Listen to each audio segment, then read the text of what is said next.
Kerala public service commission Thrissur, Pathanamthitta, Kasaragod എന്നീ ജില്ലകളിൽ നടത്തിയ LDC പരീക്ഷയുടെ ചോദ്യപേപ്പർ നമുക്കൊന്ന് വിശകലനം ചെയ്യാം. ഇതിലെ കണക്കിന്റെ ഭാഗമാണ് നമ്മൾ വിശകലനം ചെയ്യുന്നത്.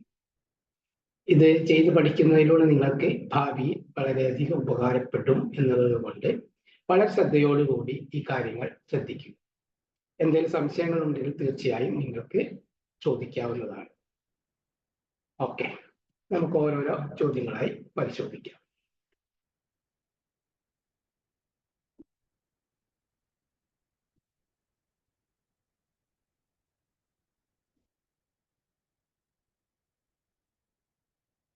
കണക്കില് 71ാമത്തെ ചോദ്യം മുതലാണ് വരുന്നത്. അതിൽ 71ാമത്തെ ചോദ്യം k+1/k - 2 = 0. k > 0 ആയാൽ k⁻29 + 1/k⁻29 -2ന്റെ വില എത്രയാകും? k+1/k - 2 = 0 ആവണമെങ്കിൽ k+1/k = 2. അപ്പൊ ഏത് സംഖ്യ എടുത്താലാണ് ഇങ്ങനെ കിട്ടുക എന്നുള്ളത്. അപ്പൊ നമുക്കറിയാം 2 എടുത്താൽ പോലും എന്താ വരിക? 2 + 1/2 2.5 2നേക്കാൾ കൂടി വരും. അപ്പൊ ഇനി 3ന്റെ അങ്ങോട്ട് 2ന്റെ മേലേക്ക് ചിന്തിക്കാനേ പറ്റില്ല, 0 താഴാനും പറ്റില്ല. അപ്പൊ ഇനി ഒറ്റ ചാൻസേ ഉള്ളൂ, അത് 1 ആണ്. 1നെ നോക്കൂ, 1ന്റെ വിക്രമം 1/1 എന്ന് പറഞ്ഞാൽ എത്രയാ? അതും 1 തന്നെ. അപ്പൊ ഒന്നും 2 ഒന്നുകൂടി കൂട്ടിയാൽ 2 എന്ന് കിട്ടും. ആ 2ന്ന് 2 പോയാൽ 0. അപ്പൊ കണക്ക് ശരിയാവില്ല. k = 1 എന്നുള്ളത് ഉത്തരം കിട്ടി. അത് വെച്ചിട്ട് നമുക്ക് ചെയ്യാവുന്നതേ ഉള്ളൂ. k⁻29 എന്ന് പറഞ്ഞാൽ എന്താണ്? k⁻29 എന്ന് പറഞ്ഞാൽ തീർച്ചയായും അത് അവിടെ 1/29 പറഞ്ഞാൽ 1 തന്നെയാണ്. 1/1/29 1 തന്നെയാണ്. അപ്പൊ k⁻29 + 1/k⁻29 എന്ന് പറഞ്ഞാൽ അത് 2 ആണ്. ആ 2ൽ നിന്ന് 2 പോയാൽ തീർച്ചയായും അതിന്റെ ഉത്തരം 0. അത്രയും വളരെ ഈസിയാണ്. അടുത്തത് ഒരു ചെറിയൊരു കോംപ്ലിക്കേഷൻ ഉണ്ടെങ്കിൽ സൂക്ഷ്മമായി നോക്കിയാൽ അതുപോലെ നമുക്ക് അടുത്ത കണക്ക് ഈസി ആയിട്ട് ചെയ്യാം. എന്താണ്? 16 ഹരിക്കണം 4 = 74. അതേ പാറ്റേണിലാണ് എല്ലാം വന്നിട്ടുള്ളത്. ഇങ്ങനെ നോക്കുമ്പോൾ നമുക്കറിയാം 71 16 4 ധരിച്ചാൽ എന്തായാലും 74 അല്ല, അത് നമുക്ക് അറിയുന്ന കാര്യമാണ്. പക്ഷേ ഈ 7 എവിടെ നിന്ന് കിട്ടി? ഈ 4 എവിടെ നിന്ന് കിട്ടി? അതാണ് നമ്മൾ നോക്കേണ്ടത്. അപ്പോ 7 കിട്ടുന്നത് 1ഉം 6ഉം കൂട്ടുമ്പോൾ, 16 എന്നുള്ളതിൽ 1ഉം 6ഉം കൂട്ടുമ്പോഴാണ് 7 എന്ന് കിട്ടുന്നത്. 4 കൊണ്ട് കിട്ടി, 16 4 കൊണ്ട് ഹരിച്ചപ്പോൾ 4 എന്ന് കിട്ടി. അതേ പാറ്റേണിലാണ് എല്ലാം പോകുന്നത്. അങ്ങനെയാണെങ്കിൽ 49ലെ എന്ത് വേണം? 4ഉം 9ഉം കൂട്ടണം. 4ഉം 9ഉം കൂട്ടിയാൽ 13. പിന്നെ 49 7 കൊണ്ട് ഹരിച്ചാൽ തീർച്ചയായിട്ടും അത് 7 ആണ്. അപ്പൊ 13ഉം അപ്പുറത്തെ 7ഉം കൂടി എഴുതിയാൽ തീർച്ചയായിട്ടും അത് എത്രയാണ്? 137. അതാണ് അതിന്റെ ഉത്തരം. അടുത്തത് x - 1/x ആയാൽ x is not equal to 0. 0 ആവാൻ പാടില്ല. 0 ആകെ പ്രശ്നമാണ്, ഹരണമൊക്കെ പ്രശ്നമായി വരും. എന്തായിരിക്കും? 4x² + 4/x². അപ്പൊ നമുക്ക് ആദ്യം കിട്ടേണ്ടത് 4x² + 4/x² എന്തെടുക്കാം? അതിനെ 4നെ ഇങ്ങോട്ട് പുറത്തേക്ക് ഇടും. അപ്പൊ എന്ത് വരും? 4 × x² + 1/x². അപ്പൊ നമുക്ക് x² + 1/x² കണ്ടുപിടിച്ചാൽ മതി. പക്ഷെ നമുക്കറിയാം x² + 1/x² പിന്നെ ഒരു എന്ത് കിട്ടണം? 2 കൂടി ചേർത്താലേ എന്താവുള്ളൂ? x + 1/x² ആവുള്ളൂ. ഇപ്പോൾ ഒരു 2ന്റെ കുറവ് അവിടെ ഉണ്ട്. ഇനി x - 1/x അതിനെ സ്ക്വയർ ചെയ്താൽ എന്താ സംഭവിക്കുക? അതിനെ സ്ക്വയർ ചെയ്താൽ x² - 2 × x × 1/x എന്ന് പറഞ്ഞാൽ അത് 2 തന്നെയാണ്. പിന്നെ 1/x². അപ്പൊ തമ്മിലൊരു പ്രശ്നം എന്ന് പറയുന്നത് ഇവിടെ ഒരു -2 ഉണ്ട്, അപ്പുറത്തെ ഒരു 2 വരണം, പക്ഷെ അവിടെ വന്നിട്ടുമില്ല. അപ്പൊ 2ന്റെ ഒരു വ്യത്യാസമാണ് അവിടെ വരുന്നത് എന്ന് പറഞ്ഞാൽ അതിന്റെ അർത്ഥം എക്സ് മൈനസ് 1/x സ്ക്വയർ ചെയ്തിട്ട് അതിലൂടെ 2 ചേർത്ത് കൊടുത്താൽ നമുക്ക് എക്സ് സ്ക്വയർ പ്ലസ് 1/x² സൊല്യൂഷനാണ്. പിന്നെ അതിനെ 4 കൊണ്ട് മൾട്ടിപ്ലൈ ചെയ്യേണ്ട ആവശ്യമേ ഉള്ളൂ. അപ്പൊ എന്ത് വന്നു? അരയെ സ്ക്വയർ ചെയ്താൽ നമുക്ക് എന്ത് കിട്ടും? 1/4 എന്ന് കിട്ടും. പിന്നെ അതിലൂടെ എന്ത് കൊടുക്കണം? ഒരു 2 കൊടുക്കണം. അപ്പൊ എന്ത് വരും? 2ഉം ഒരു 1/4 എന്ന് പറഞ്ഞേ 2 1/4 വിഷമഭിന്നമാക്കിയ 2 × 4 8, 8 1 9, 9/4 എന്ന് കിട്ടും. ആ 9/4 ആണ് എന്ത്? x² plus 1/x². ഇനി എന്ത് ചെയ്യണം? അതിനെ 4 കൊണ്ട് ഉത്തരം പിന്നെ ഗുണിച്ചാൽ മാത്രമേ എന്ത് കിട്ടുള്ളൂ? 4² പ്ലസ് 4/x² കിട്ടുള്ളൂ. അപ്പൊ 9/4നെ 4 കൊണ്ട് ഗുണിച്ചാൽ 9 എന്ന് ഉത്തരം കിട്ടും. കാരണം 4 4 വെട്ടിപ്പോകും. അപ്പൊ നമുക്ക് 9 എന്ന് ഉത്തരം കിട്ടും. ഇനി ഒരു വൃത്തത്തിന്റെ ആരം 50% വർദ്ധിപ്പിച്ചാൽ വിസ്തീർണത്തിൽ എത്ര ശതമാനം വർധനവ് ഉണ്ടാകും? വൃത്തത്തിന്റെ ആരം 50% വർദ്ധിപ്പിച്ചാൽ എന്നാണ് ചോദ്യം വരുന്നത്. അപ്പൊ നമുക്ക് കിട്ടുന്ന കാര്യം എന്താണ്? അത് 1 എന്ന് കരുതാം. 1 നമുക്ക് 50% വർദ്ധിച്ചാൽ എന്ത് കിട്ടും? 1.5 അല്ലെങ്കിൽ 1.5. 1.5 അല്ലെങ്കിൽ 1.5 എന്ന് കിട്ടും. അപ്പോ 1.5യെ 1.5 കൊണ്ട് ഗുണിക്കുക, അല്ലെങ്കിൽ 1.5നെ 1.5 കൊണ്ട് ഗുണിക്കുക. അപ്പൊ നമുക്ക് എന്ത് കിട്ടും? 1.5യെ 1.5 കൊണ്ട് ഗുണിച്ചാൽ എത്ര കിട്ടും?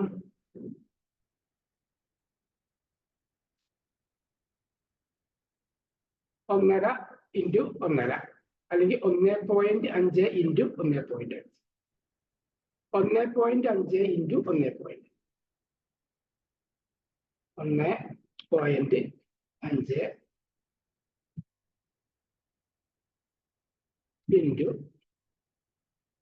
1.5 അത് നമുക്ക് 2.25 എന്ന് കിട്ടും. സമം 2.25. 2.25. അപ്പൊ രണ്ടാമത്തെ വർദ്ധിപ്പിച്ചതിന് ശേഷം അതിന്റെ വിസ്തീർണം അല്ലെങ്കിൽ പരപ്പളവ് എന്ന് പറയുന്നത് എന്താവും? 2.25. ആദ്യം 1 ആയിരുന്നെങ്കിൽ, അതായത് ആരത്തിന്റെ സ്ക്വയർ ആണ്. ആരത്തിൽ πr² എന്നാണ് വരുന്നത്. അപ്പോ തീർച്ചയായിട്ടും r² ആണ്. r² ആകുമ്പോൾ r-നെ സ്ക്വയർ ചെയ്യുന്ന പോലത്തെ സംഖ്യയെ സ്ക്വയർ ചെയ്യണം. കാരണം 1.5 r × 1.5 r. ഇപ്പൊ 2.25 r². അപ്പൊ അതിൽ നിന്ന് ഒരു r² കുറച്ചാൽ നമുക്ക് എന്ത് കിട്ടും? ഈ 2.25 r² ഒരു r² കുറച്ചാൽ എന്താണ്? തീർച്ചയായിട്ടും നമുക്ക് എന്ത് കിട്ടും? 2.25 1 കുറച്ചാൽ നമുക്ക് എന്ത് കിട്ടും? 1.25 എന്ന് കിട്ടും. ഇതാണ് വ്യത്യാസം വരുന്നത്. 1 ആണെങ്കിൽ. 2 ആണെങ്കിൽ എല്ലാത്തിനനുസരിച്ച് പ്രൊപ്പോർഷൻ ആയിട്ട് ഇതിൽ വ്യത്യാസം വരും. 100 ആണെങ്കിൽ 100-അനുസരിച്ച് 225 എന്ന് കിട്ടും. ആ രീതിയിലാണ്. ഇനി 1.25 എന്നുള്ളത് ശതമാനമാക്കുക. എന്താ ശതമാനമാക്കാനുള്ള വഴി? അതിനെ 100 കൊണ്ട് ഗുണിക്കുക എന്നുള്ളതാണ് നമുക്ക് ശതമാനമാക്കാൻ. പിന്നെ 100 കൊണ്ട് ഗുണിക്കും. 100 കൊണ്ട് ഗുണിച്ചാൽ എത്ര കിട്ടും? 100 കൊണ്ട് ഗുണിച്ചാൽ 125. അപ്പൊ ശതമാനമായി. അപ്പൊ നമുക്ക് ഉത്തരം 125%, അല്ലെങ്കിൽ അവിടെ നമുക്ക് ഓപ്ഷനായി കിട്ടിയ 125 എന്നാണ് കിട്ടുന്നത്. അപ്പൊ തീർച്ചയായിട്ടും നമ്മുടെ ഉത്തരം 125 ആണ്. ഓക്കെ.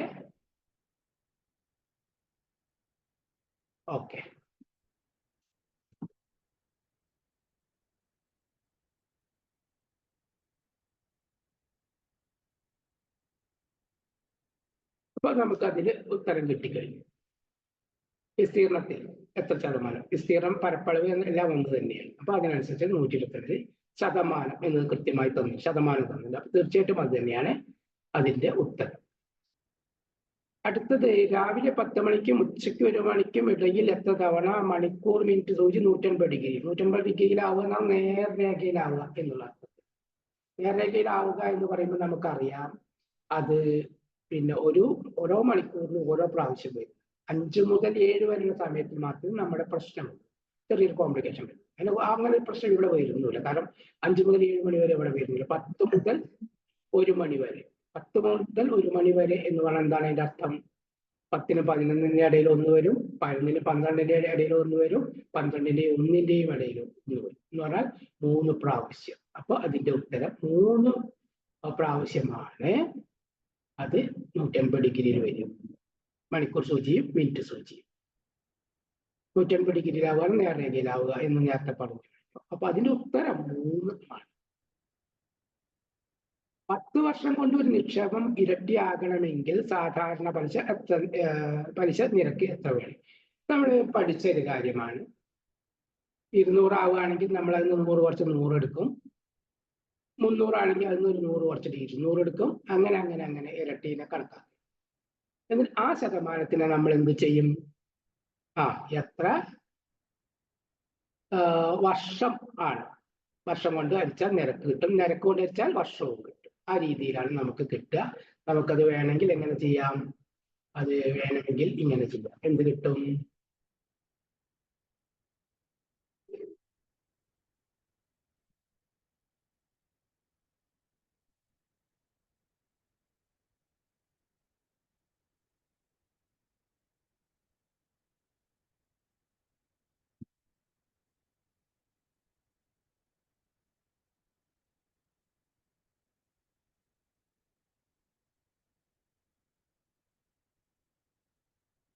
അപ്പൊ നമുക്ക് ഈ പിന്നെ ഇരട്ടിയാവുക എന്ന് പറഞ്ഞാൽ 200 എന്നുള്ള അർത്ഥത്തിലാണ്. അപ്പൊ 200 ഇരട്ടിയാകുമ്പോൾ അതിന് 100 കുറയ്ക്കുമ്പോൾ പിന്നത്തെ ഉള്ളൂ 100 ഉള്ളൂ. ആ 100-നെ എന്ത് ചെയ്താൽ മതി? 100-നെ 10 വർഷം കൊണ്ട് എന്ന് പറഞ്ഞുകൊണ്ട് തീർച്ചയായിട്ടും 10 കൊണ്ട് ഹരിച്ചാൽ മതി. അപ്പൊ 100-നെ 10 കൊണ്ട് ഹരിച്ചാൽ നമുക്ക് എന്ത് കിട്ടും? ഉത്തരം 10 എന്ന് വരും. എന്ന് പറഞ്ഞാൽ 10% അതിന്റെ നിരക്ക് വരുന്നത്. അങ്ങനെയാണ് ആ കണക്ക് ചെയ്യേണ്ടത്.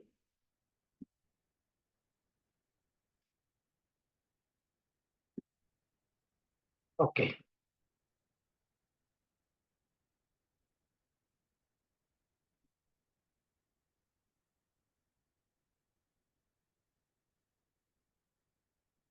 ഇനി വരുന്നത് ഏതാ? 2000 ജനുവരി 1 ശനിയാണെങ്കിൽ 2006 ജനുവരി 1 ഏത് ദിവസം ആയിരിക്കും? നമുക്കറിയാം ഒരു വർഷത്തിൽ 365 ദിവസമാണുള്ളത്. ആഴ്ചക്ക് 7 ദിവസവും ആണുള്ളത്. 365-നെ 7 കൊണ്ട് ഹരിച്ചാൽ നമുക്ക് 52 ആഴ്ച കിട്ടും. പിന്നെയോ പിന്നെ ഒരു ദിവസം എക്സ്ട്രാ വരും. അപ്പൊ തീർച്ചയായും ഒരു ദിവസം എക്സ്ട്രാ വരിക എന്ന് പറഞ്ഞാൽ നമ്മളിപ്പോ അതിന്റെ അർത്ഥം എന്താണ്? 2000 ജനുവരി 1 ശനിയാണെങ്കിൽ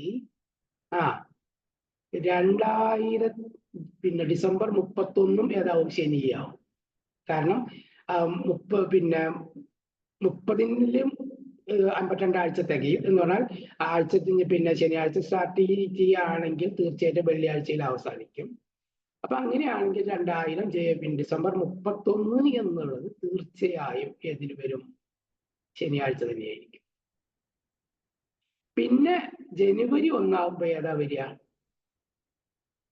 അടുത്ത ദിവസം എന്ന് പറഞ്ഞാൽ ഞായറായിരിക്കും. എന്ന് പറഞ്ഞാൽ വർഷത്തില് നമുക്ക് ഒരു ദിവസം മുന്നോട്ട് പോകും. അങ്ങനെ കണക്കൂട്ടിയാലും മതി. അപ്പൊ എത്ര ദിവസം മുന്നോട്ട് പോകും? 2000 ജനുവരി 1 ശനിയാണെങ്കിൽ 2001 ജനുവരി 1 ഞായറായിരിക്കും. അപ്പൊ 2002 ജനുവരി 1 തീർച്ചയായിട്ടും തിങ്കളായിരിക്കും. അങ്ങനെ കണക്കൂട്ടിയാൽ എന്താ സംഭവിക്കുക? 2006 ആവുമ്പോഴേക്കും 6 ദിവസം മുന്നോട്ട് പോകും. 6 ദിവസം മുന്നോട്ട്.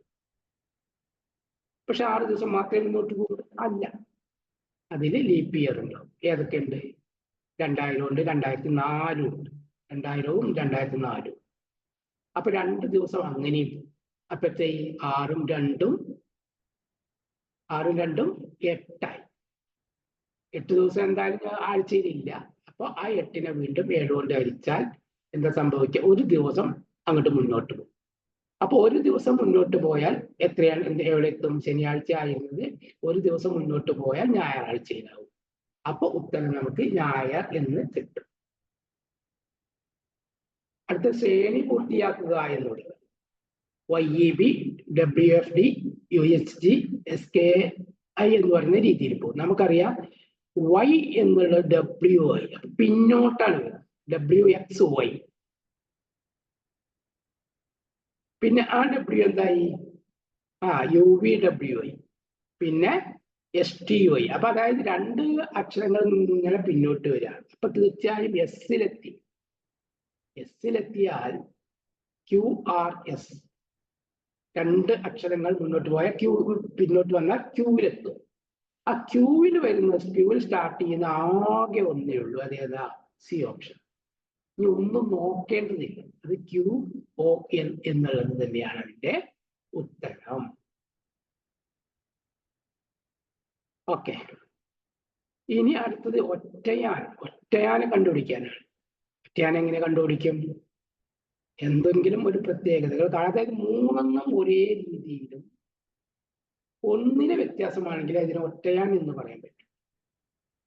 അപ്പൊ നമുക്ക് എന്തെങ്കിലും പ്രത്യേകതകൾ അതിൽ കണ്ടുപിടിക്കണം. അതിൽ കണ്ടുപിടിക്കാൻ എന്താ നല്ലത്? ഇപ്പൊ 979 എടുക്കുകയാണെങ്കിൽ ഒറ്റ 100 കൂടി കൂട്ടിയ 9, 9, 18 അക്കങ്ങൾ കൂട്ടിയ 18. ആ 18-ന് 7 കുറച്ചാൽ 11 എന്ന് കിട്ടും. പിന്നെ അടുത്തത് ഒറ്റയും 100 കൂട്ടിയ 1, 8, 9. പിന്നെ 10-ന്റെ സ്ഥാനം 1000-ന്റെ സ്ഥാനം കൂട്ടുമ്പോൾ 0, 9 കൂടി കൂട്ടിയ 9. 9 9 കുറയ്ക്കുമ്പോൾ 0 എന്ന് വരും.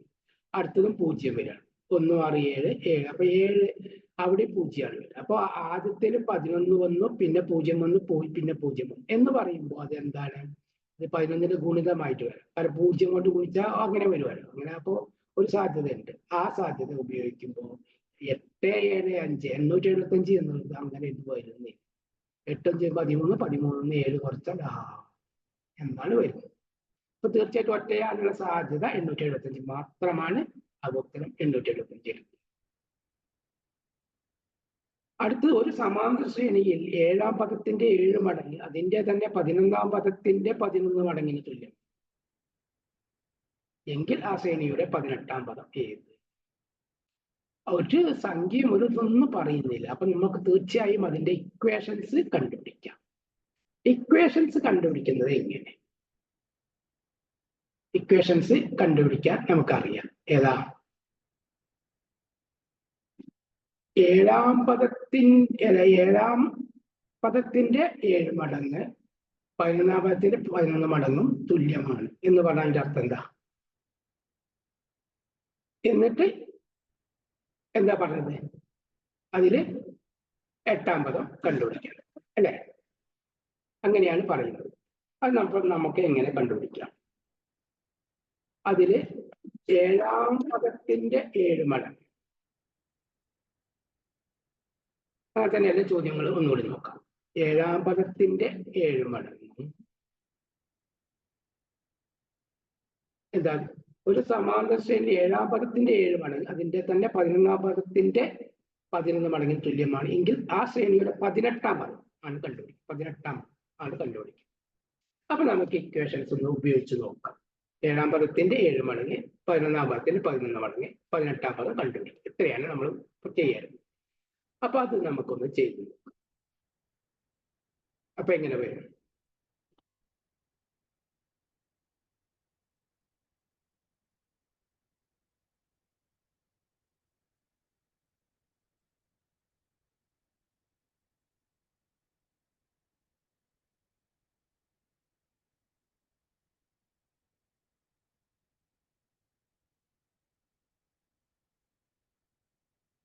ഏഴാം പദം എന്ന് പറഞ്ഞാൽ നമുക്കറിയാം A plus 6d. A plus 6d. A plus 6d.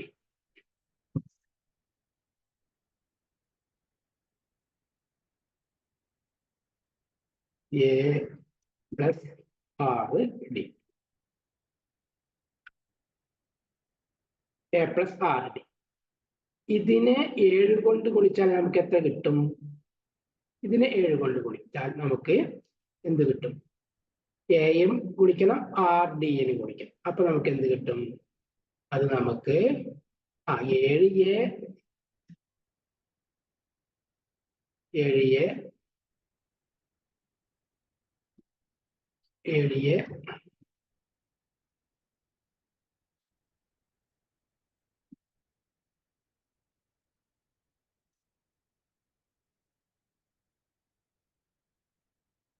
നമുക്ക് 7a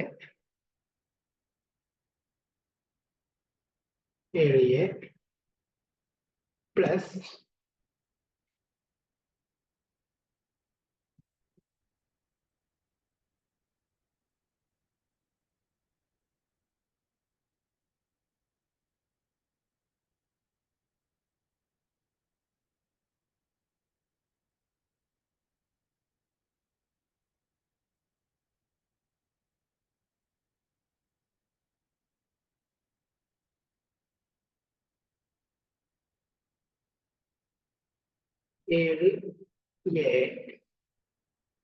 പ്ലസ് 42d എന്ന് 42d.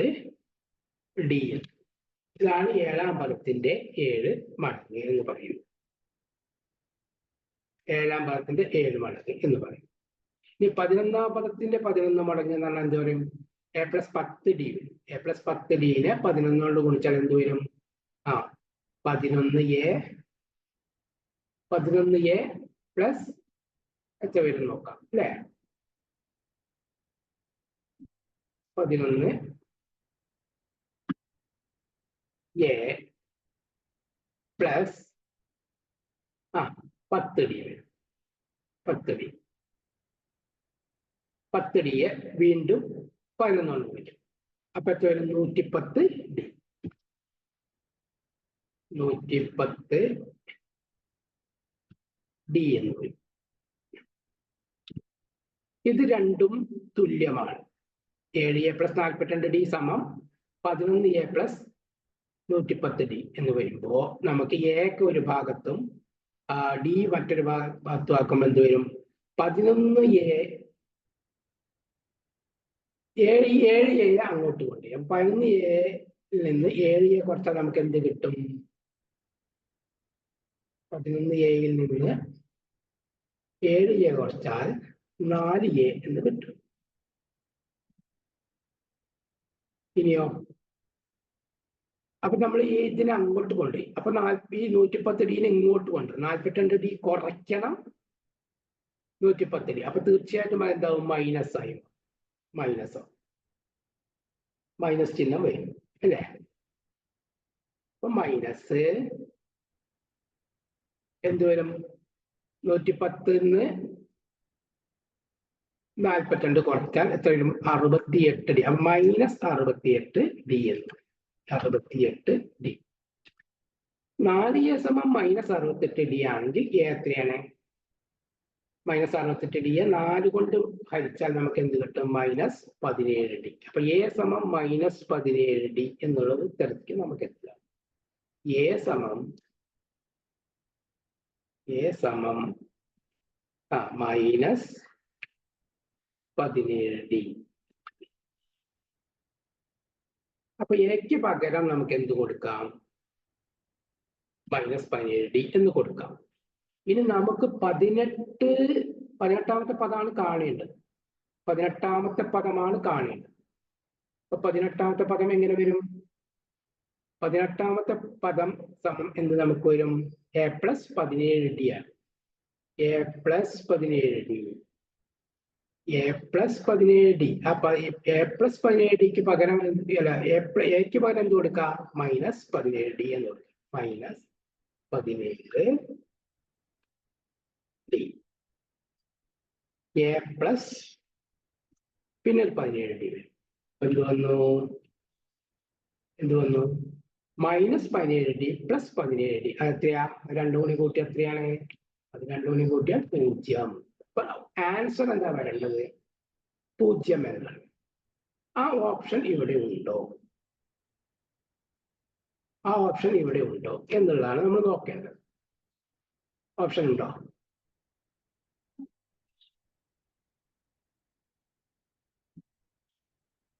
ആ ഓപ്ഷൻ ഇവിടെ ഇല്ല. 0 എന്നുള്ള ഓപ്ഷന്റെ 11, 7, 18 എന്നാണ്. അപ്പൊ അതിന്റെ ഉത്തരം തീർച്ചയായും ഇവ ഒന്നും അല്ല എന്നത്. അപ്പൊ നമ്മൾ 10 ചോദ്യങ്ങൾ നമ്മൾ പരിശോധിച്ചു. നിങ്ങൾക്ക് ഉത്തരം മനസ്സിലായിട്ടുണ്ടാവും എന്ന് കരുതുന്നു. ഇത് നിങ്ങൾ കാര്യമായിട്ട് പഠിക്കുക. കാരണം ഇനിയും ഇത്തരം ചോദ്യങ്ങൾ വരാൻ സാധ്യതയുണ്ട്. അപ്പൊ എങ്ങനെയാണ് ചെയ്തത് എന്ന് ഒന്ന് നോക്കി കാര്യങ്ങൾ പഠിച്ചാൽ നിങ്ങൾക്ക് വളരെ ഈസി ആയിരിക്കും. എന്തെങ്കിലും സംശയങ്ങൾ ഉണ്ടെങ്കിൽ തീർച്ചയായും വീഡിയോയുടെ താഴെ കമന്റ് ചെയ്യാം. എന്തെങ്കിലും സഹായങ്ങൾ ആവശ്യമുണ്ടെങ്കിൽ നിങ്ങൾക്ക് എന്നോട് ആവശ്യപ്പെടാം. അതിനനുസരിച്ചുള്ള ക്ലാസ്സുകൾ റെക്കോർഡ് ചെയ്ത് വീഡിയോ അപ്ലോഡ് ചെയ്യാം. എൻ്റെ വീഡിയോ അല്ലെങ്കിൽ എൻ്റെ ചാനൽ സബ്സ്ക്രൈബ് ചെയ്യണം എന്നാണ് എൻ്റെ ഒരു അഭിപ്രായം. നിങ്ങൾ അത് ചെയ്യുക. നിങ്ങൾക്ക് വീഡിയോ ഇഷ്ടപ്പെട്ടാൽ ലൈക്ക് ചെയ്യുക, കൂട്ടുകാർക്ക് ഷെയർ ചെയ്യുക, തീർച്ചയായും സബ്സ്ക്രൈബ് ചെയ്യുക. നമുക്ക് ഒരുമിച്ച് മുന്നോട്ട് പോകാം എന്ന് പറഞ്ഞുകൊണ്ട് ഈ വീഡിയോ ഇവിടെ അവസാനിപ്പിക്കുന്നു. Thank you.